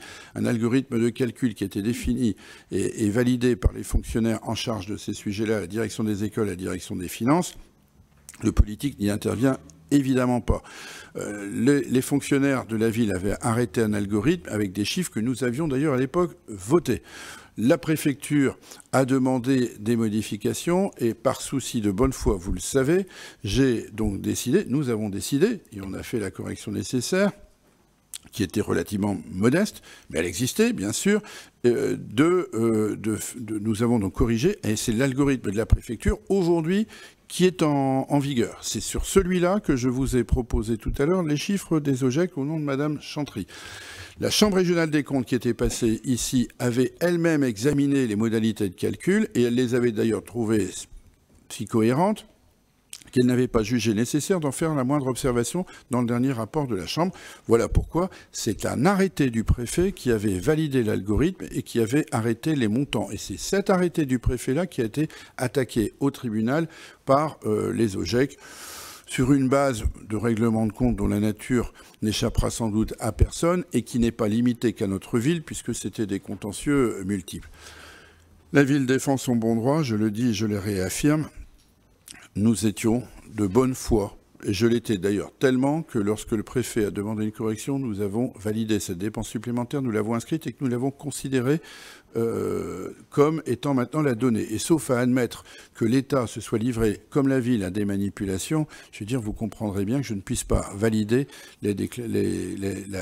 ce que l'expert a proposé, et que j'ai dénoncé avec force démonstration.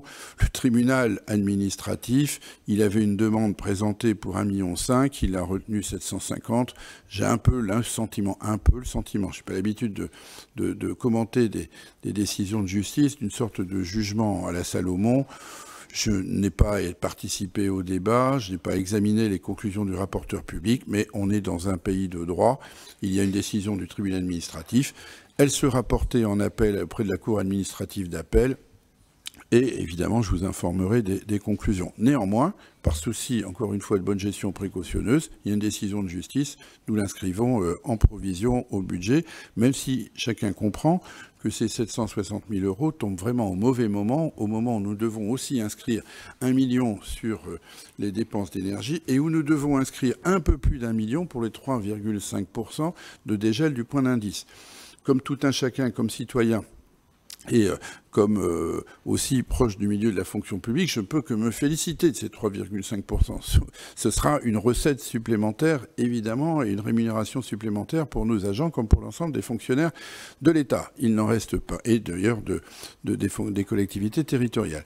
Il n'en reste pas moins que pour le budget de la ville, 1 point d'indice, c'est 350 000 euros. 3 points d'indice, c'est 1,05 million, et donc un petit peu plus d'ailleurs si on fait 3,5% de points d'indice. Ce sera que sur la moitié de l'année. Je veillerai évidemment à ce que cette somme puisse être mandatée pour que les rémunérations puissent être ajustées au plus vite. Et pour ne rien vous cacher, puisque c'est une décision d'État, ça doit s'appliquer en juillet, je souhaite que ce soit sur la figure de la rémunération du mois de juillet. Il n'en reste pas moins que 1 million pour l'électricité, enfin l'énergie, 1 million pour les dépenses de personnel et 760 000 euros de contentieux au GEC, ça fait 2,7 millions. Et chacun comprend que dès lors, ce que j'ai dit tout à l'heure sur la bonne qualité de notre résultat de 2,9 millions, ça ne nous met pas en perte. Heureusement qu'on a cette gestion et ce matelas. Mais il n'en reste pas moins que c'est un défi financier sur lequel, comme vous le voyez tout à l'heure sur l'article de presse que je vous citais, les villes courent après les économies pour financer le prix de l'énergie. Ben oui, il faudra trouver les redéploiements nécessaires.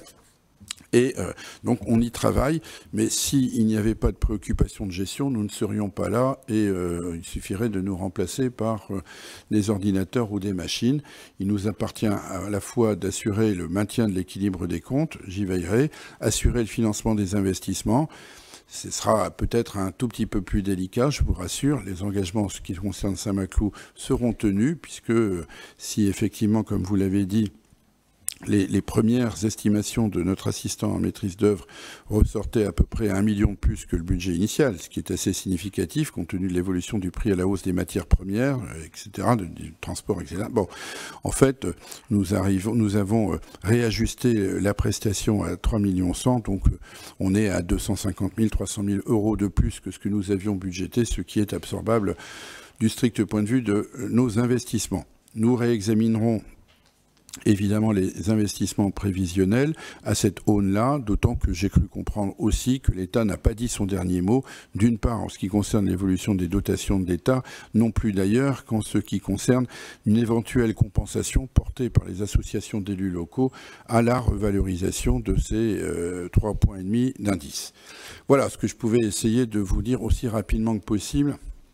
Mais donc, rassurez-vous, le débat n'est pas clos et il se fera dans les enceintes ad hoc, c'est-à-dire ça s'appelle une commission de développement durable et des travaux. Sur ce budget supplémentaire, donc qui est une nécessité et qui maintient l'équilibre des comptes de la ville, encore une fois, dans de bonnes conditions, je mets donc aux voix ce budget supplémentaire. On examinera les autres délibérations après. Je précise néanmoins, avant de mettre aux voix, pour ne pas me faire taper sur les doigts par les rangées derrière, que pour la Caisse des écoles, M. Asdine Taleb Ahmed, Mme Sylvie Zaidi ne prendront pas part au vote, que pour le CIAVIC, M. Henri Gadot ne prendra pas part au vote, que pour l'association Horizon 9, M. Tariq Meki ne prendra pas part au vote, et que pour les centres sociaux, M. Chayani et Mme Chantry ne pourront pas part au vote. Pour l'association ActiJeunes, ce seront M. Meki, Mme Delplanque, M. Taleb Ahmed, M. Marouki et Mme Amami Belaïd. Voilà. Ces précautions étant prises, je mets donc aux voix ce budget supplémentaire. Il y a des votes contre ? 1, 2, 3. Enfin, 3 plus les absents. Des abstentions ? C'est ça, 3 abstentions, Madame Delannoy ? C'est donc noté. Il est donc adopté. Nous en arrivons aux délibérations 23-20... Pardon ? Oui, je vous en prie. Bien sûr. Vous nous avez parlé des caméras de vidéoprotection tout à l'heure. Je voudrais connaître la durée de conservation des bandes des caméras, des disques durs, des fichiers, des données. Parce qu'a priori, d'après un brigadier de police avec qui j'ai pu m'entretenir, les bandes seraient auto-effacées au bout de 24 heures, ce qui ne permet pas une réquisition en cas de problème. Ça dépend lesquels, je crois. Voilà. Moi, je vous propose, monsieur le maire, monsieur Gadot, de les porter au maximum légal, qui est de 30 jours. En 14. Je ne sais pas, c'est un brigadier de police nationale, municipal ? National, monsieur. Ben, c'est conforme à la loi et qui est en vigueur. Elles sont gardées 14 jours et elles s'effacent automatiquement au bout de 14 jours. Donc, ce qui peut se produire, dans le matériel qui est proposé par M. Gadot dans sa délibération, il y a du matériel ancien. Bon, ça c'est vrai. Et donc, peut-être que leur conservation d'une ou deux, mais la règle, c'est 14 jours ici. Voilà. Donc, et ça d'ailleurs nous a permis de faire bien des élucidations, même si on n'a pas vocation à les porter à connaissance. Non, mais ça, on ne demande pas les résultats des investigations. Je voudrais juste m'assurer qu'il n'y ait plus de caméras qui s'effacent, dont les données s'effacent au bout de 24 heures, simplement. Franchement, moi aussi, il n'y en a pas à ma connaissance. Et donc l'objectif justement de ce nouveau de cette nouvelle série, c'est de mettre un terme aux obsolescences, parce que ce matériel vieillit vite, de bénéficier de la fibre pour pouvoir assurer une transmission plus exhaustive, plus rapide et en même temps de meilleure qualité des images et pouvoir en assurer une meilleure conservation. Parce que ce dont on s'aperçoit, c'est que même si elles sont gardées 14 jours, je veux dire, la perte de puissance de l'image s'atténue avec le temps et la fibre nous permettra d'être meilleurs à cet égard. Enfin, je pense avoir... Monsieur Gadeau, vous complétez ? Depuis le départ de la phase 1, les caméras, les images ont toujours été enregistrées. Et on a changé les concentrateurs il y a 2 ans ou 3 ans, justement, pour avoir la capacité de garder 14 jours, puisque le nombre de caméras a augmenté, on n'a jamais eu de problème. Alors, je ne sais pas l'information que vous avez eue. Vous en discuterez après la... Pour l'information me vient du commissariat national de Waterloo. Il n'y a plus de commissariat. Comment ? Je ne vais pas faire de leçon, mais il n'y a plus de commissariat à Waterloo. Hein, c'est un poste de police. Mais... Oui, le poste de police, oui. Je le regrette, et donc, je m'interrogeais sur la durée de 24 heures comme durée de conservation des bandes, parce que ça paraît très court. C'était une information erronée, mais M. Gadeau se tient à votre disposition. Logiquement, enfin, de toute façon, si la conservation était de courte durée, c'est que c'était sur un matériel défaillant. La règle ici, c'est 14 jours et il n'y a pas eu de remontée. Et en tout cas, il n'y a pas eu d'interpellation sur ce point. Allez, les délibérations 23. Je peux y aller sur les 23-24 là. Sur les 23-24, il s'agit évidemment de prendre acte pour ces conventions, ces subventions qui figurent au BS et doivent être reprises par convention, s'agissant donc de l'association des centres sociaux de Waterloo et de l'association ActiJeunes. Donc, conclusion d'avenant. Voilà, il y a de l'argent supplémentaire, la convention est modifiée, c'est habituel, pas d'observation négative, pas de vote contraire. C'est donc adopté l'unanimité. Pour le rapport numéro 24, évidemment, j'aurais dû préciser, et on m'en excusera, que M. Chayani, signataire de la Convention pour l'association des centres sociaux, ne prendra pas part au vote. Comme il n'était pas là, mais remplacé, ça se verra moins. Voilà, j'ai donc ce rapport étant adopté. Sur le rapport numéro 25, M. Godeau, vous revenez dans l'actualité, si j'ose dire, puisque s'agissant de la composition des commissions municipales consécutivement à la démission de M. Denfer, et vu la modification justement de la composition du conseil municipal, il convient de modifier en conséquence la composition des commissions et en conséquence, il vous est proposé de remplacer M. Denfer par M. Eddy Godeau à la commission développement durable, urbanisme et travaux, et vous aurez déjà un premier débat sur les économies d'énergie. Voilà. Avec M. Fitaman et notamment aussi Mme Lestienne. Je n'ai pas été saisi de demande d'intervention. Vous votez pour ce rapport ? Je pense qu'il n'y a pas de vote contre. Non, mais c'est une blague, M. Godeau, je vous rassure. Je pense que votre désignation sera adoptée à l'unanimité. Voilà, Monsieur Soyer, vous aviez souhaité dire quelque chose à la fin. À votre place, je ne le ferai pas, mais...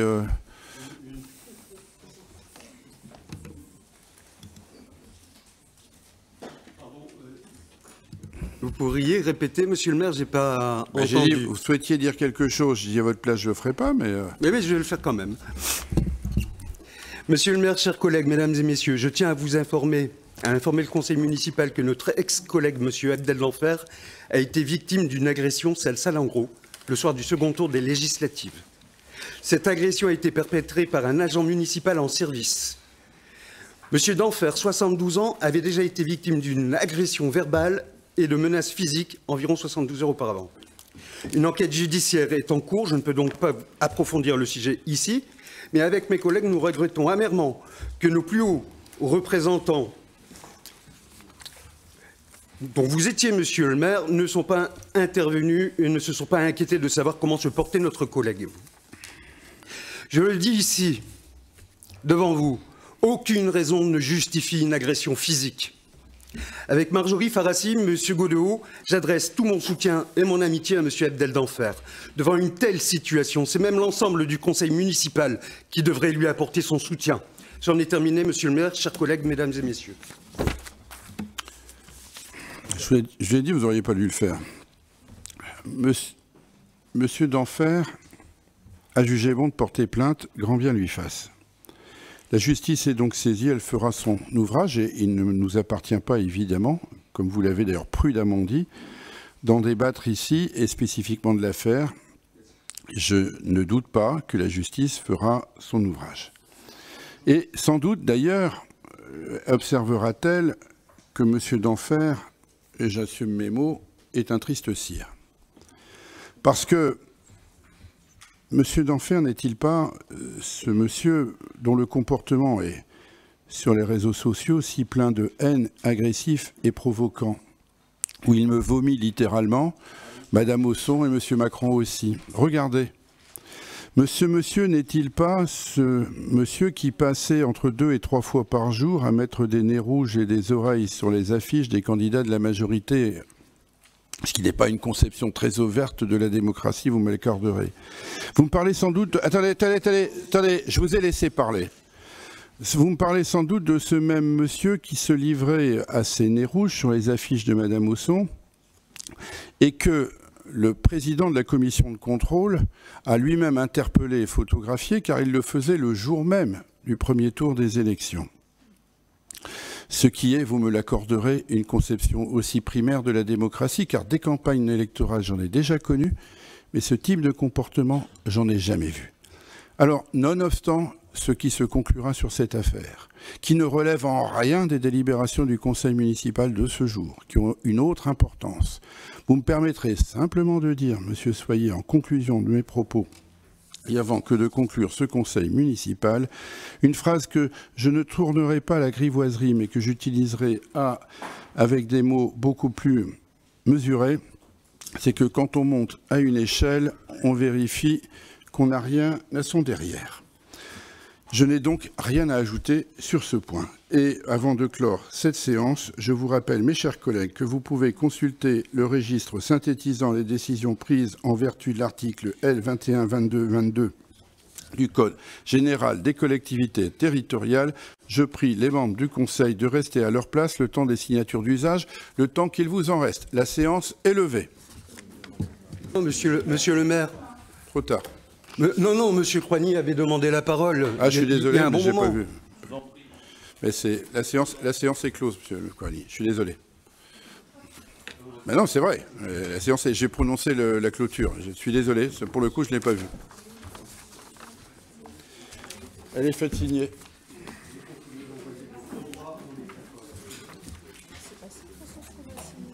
Ah, ouais. Ah, non, c'est bon. Monsieur Croigny. Venez me voir. La séance est levée.